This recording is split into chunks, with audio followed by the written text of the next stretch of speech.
A PBY Catalina patrol bomber carrying 6 airmen disappeared somewhere over the Dutch East Indies during a routine reconnaissance mission. The families were told their sons had vanished without a trace, lost to the vast Pacific. But what investigators found 79 years later, resting in crystal clear water at the bottom of a volcanic crater lake, would rewrite everything they thought they knew about that final flight. The aircraft sat upright on the lakebed, perfectly preserved, as if it had been gently placed there yesterday. Inside the cockpit, personal effects remained exactly where the crew had left them. Dog tags still hung around skeletal remains. Flight logs documented their last coordinates. But the location made no sense. This lake was 200 miles inland from their assigned patrol route. How does a seaplane end up in a mountain crater? The evidence inside the aircraft told a story that no official report had ever recorded. 3 families finally learned what happened to their fathers after 8 decades of wondering. The truth was more extraordinary than anyone had imagined. In the early hours of March 15, 1945, the PBY Catalina Black Cat was readied for takeoff at Morotai Island Air Base. The weather was clear, visibility excellent, perfect conditions for the reconnaissance mission ahead. 6 men boarded the aircraft, each carrying the quiet determination that defined the Allied forces in these final stages of the Pacific War. Lieutenant James Morrison took his position in the pilot's seat. At just 23 years old, he'd already completed 17 successful missions over Japanese-held territories.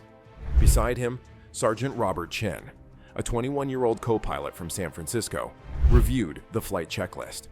In the navigation compartment, Corporal Michael Torres, 24, from Albuquerque, plotted their course through the scattered islands of the Dutch East Indies. 19-year-old Private David Kim manned the radio equipment. The youngest crew member, Kim had been praised for his exceptional ability to maintain communications in hostile airspace.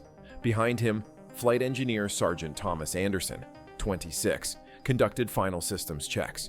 The oldest member of the crew, Anderson was known for his meticulous attention to the Catalina's mechanical health.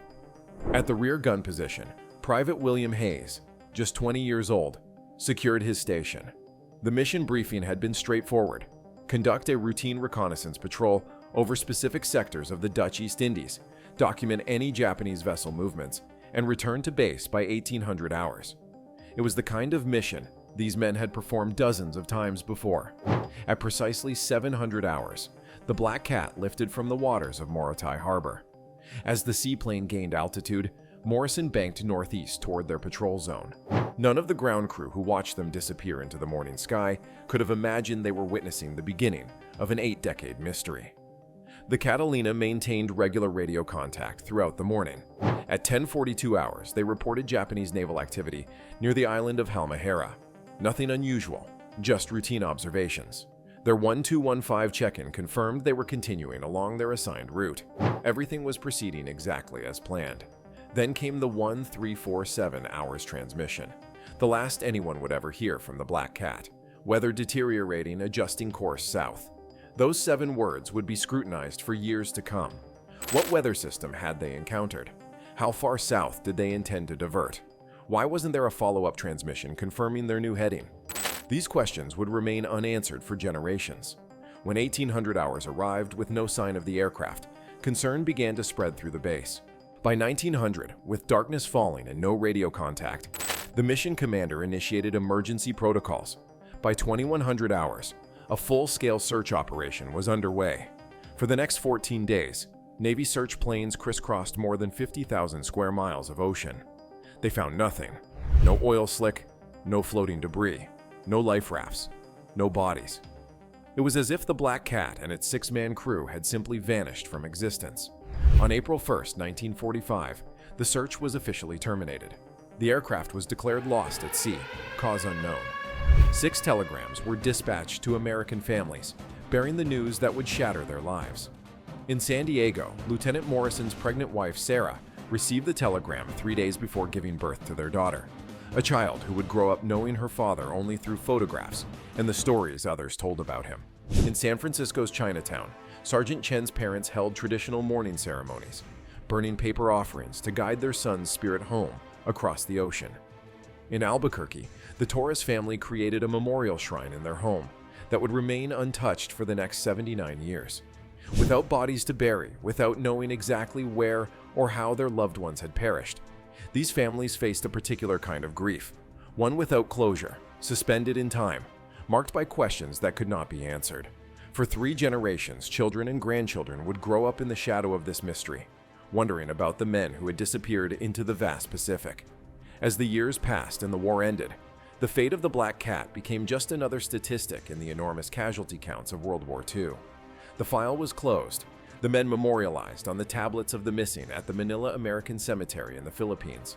Their story, as far as the official record was concerned, had ended.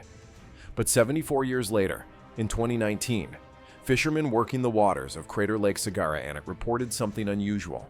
The lake, formed in the massive caldera of Mount Tambora following its cataclysmic 1815 eruption, had always been shrouded in local mythology. 6 miles wide and more than 750 feet deep, its volcanic waters were crystal clear and mineral-rich. The fishermen described seeing a massive shadow beneath the surface, as long as 3 boats, they said, seemingly intact and perfectly preserved. Local authorities initially dismissed their reports as folklore, or possibly volcanic activity affecting the lake bottom. But Dr. Sarah Mitchell, a marine archaeologist conducting research on historical shipwrecks in Indonesian waters, found the fishermen's accounts compelling enough to investigate.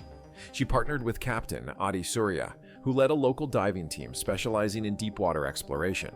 Their initial sonar sweep of the lake revealed a metallic object resting on the bottom, approximately 200 feet below the surface.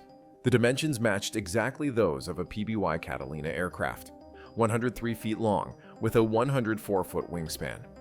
The mysterious shadow suddenly had a very specific identity. The first dive team descended through water of extraordinary clarity. As they approached the lakebed, the outlines of an aircraft emerged from the gloom. What they discovered defied explanation.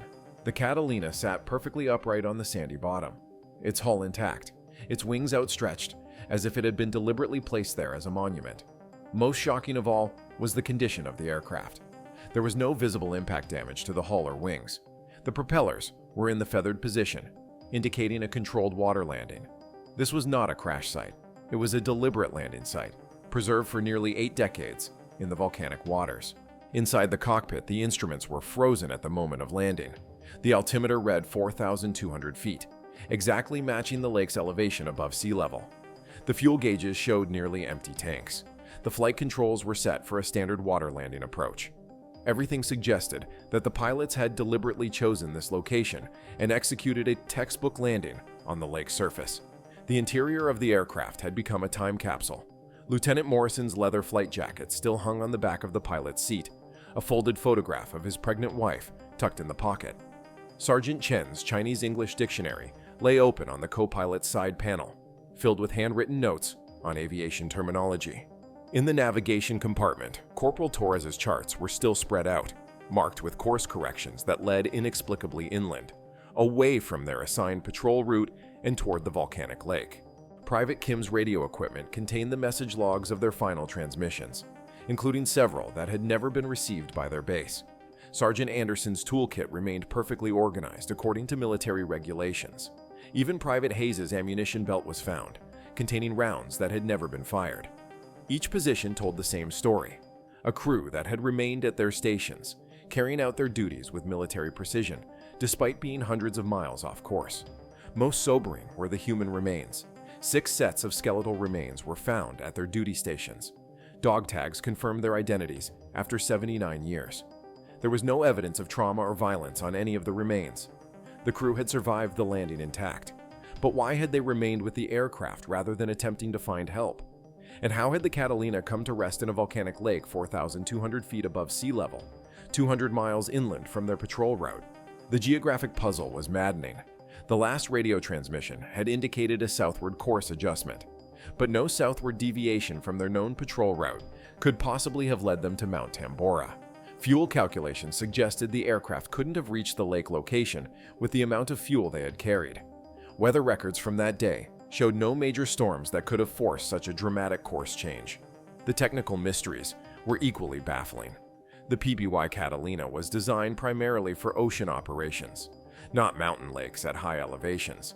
Yet the aircraft showed no damage from mountain flying or the stress of a high-altitude landing. The preservation of the aircraft suggested immediate submersion after landing, not a gradual sinking over time. Historical records provided no clarity. Japanese military archives contained no reports of engaging an American aircraft in that area on that date. Allied forces had received no distress signals from inland locations. Military maps from 1945 showed the lake as largely unexplored territory, far from any significant Japanese installations or Allied targets. Local Indonesian historical records contain no aircraft sightings from that period. But perhaps the most profound impact of the discovery was on the families who had lived with uncertainty for nearly 8 decades. DNA testing confirmed the identities of 3 crew members whose families could still be located. Lieutenant Morrison's daughter, now 78 years old, learned her father's fate after a lifetime of wondering.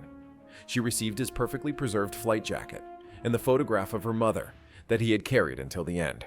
Sergeant Chen's nephew in California was presented with his grandfather's dictionary, the handwritten notes providing an intimate connection across generations. The Torres family in New Mexico finally had a specific location for memorial services after maintaining their home shrine for nearly 8 decades. The Indonesian government authorized a sensitive recovery operation for the remains, with appropriate respect for the archaeological significance of the site. A U.S. military honors ceremony was held at the lakeside, with representatives of all 3 families in attendance. After 79 years, these airmen would finally rest in their homeland, buried with full military honors. The aircraft itself was designated a protected archaeological site, too fragile and historically significant to be razed from its resting place. Instead, it remains where it landed, a silent testament to 6 men who disappeared from official history but were perfectly preserved by the volcanic waters that claimed them. Yet for all the answers the discovery provided, the fundamental questions remain. How did 6 experienced airmen navigate 200 miles off course into mountainous terrain far from their patrol route? Why did they choose to land in an isolated volcanic lake instead of attempting to return to the coast? What happened during their final hours at the site? And why did they remain with the aircraft instead of seeking rescue? The legacy of the Black Cat extends far beyond the military records that now reflect its true location. 3 families finally have graves to visit, personal effects to treasure, and a story more complete than they ever expected to know. The lake has become a pilgrimage site for aviation historians and World War II researchers, drawn by the extraordinary preservation and the unanswered questions. The volcanic chemistry that made this preservation possible, mineral-rich waters with low oxygen content, created a natural museum that protected the aircraft and its contents for 8 decades. What would have disintegrated in ocean waters remained intact, waiting to be discovered. 79 years of searching ended not through military investigation or historical research, but because local fishermen noticed a shadow beneath the surface of a lake. The truth proved more complex than any official report could have captured. The families found closure, not in military records, but in the silent testimony of personal effects preserved by volcanic waters. The crater that claimed 6 lives also preserved their story for future generations. In the crystal waters of Sagara Anak, beneath the shadow of Mount Tambora, 6 airmen and their faithful aircraft remain, a monument to duty, sacrifice, and mysteries that transcend time itself.